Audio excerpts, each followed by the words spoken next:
Yo que solo canté de la exquisita partitura del íntimo decoro, alzo hoy la voz a la mitad del foro, a la manera del tenor que imita la gutural modulación del bajo para cortar a la epopeya un gajo.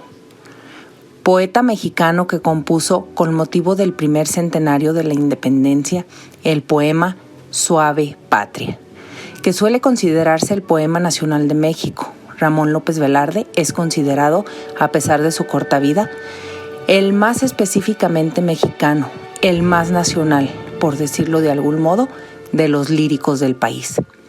Nacido en Jerez, Zacatecas, en el estado de Zacatecas, el 15 de junio de 1888, hijo de Trinidad Berumen Llamas y José Guadalupe López Velarde, abogado. Poco puede decirse de su corta vida. Cursó sus primeros estudios en los seminarios de Zacatecas y Aguascalientes y se matriculó luego en la Universidad de San Luis Potosí para estudiar la carrera de leyes.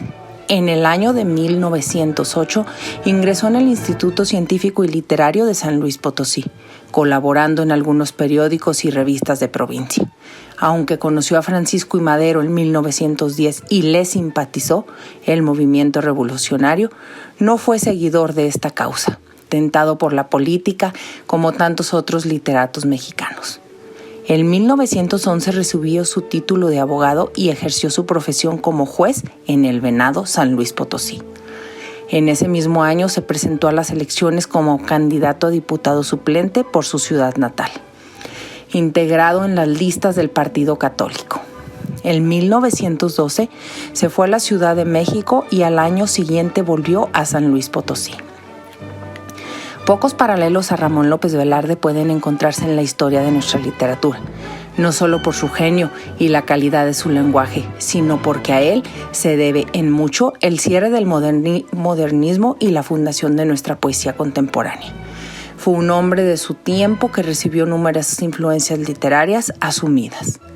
En 1916 aparece su primer libro editado por Revista de Revistas, consagrado a los espíritus de Gutiérrez, Nájera y Otón. Se titula La sangre devota.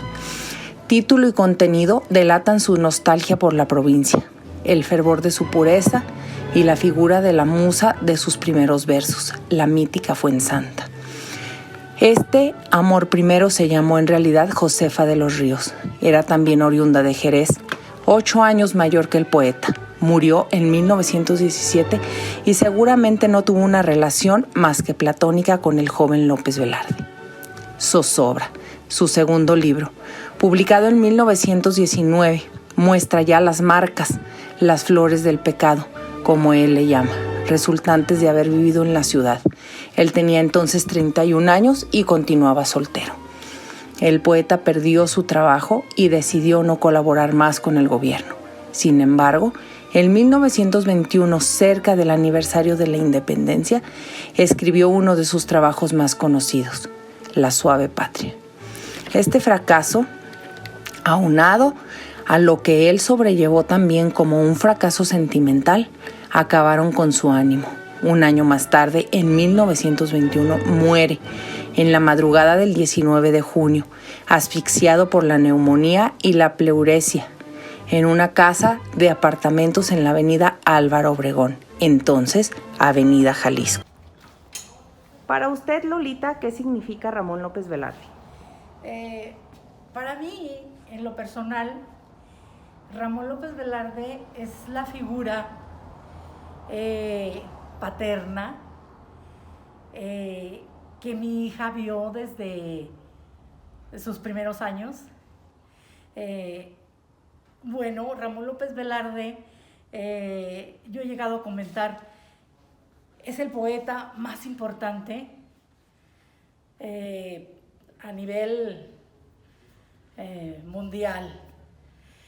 Tenemos un poeta universal que no, hasta la fecha no lo hemos sabido valorar, no lo hemos, no le hemos dado su lugar como corresponde, por lo cual es el pilar donde yo en tanto año aquí me he recargado.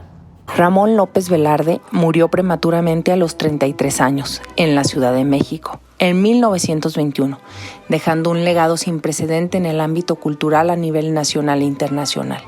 En el 75 aniversario de su nacimiento, sus restos fueron trasladados a la Rotonda de los Hombres Ilustres.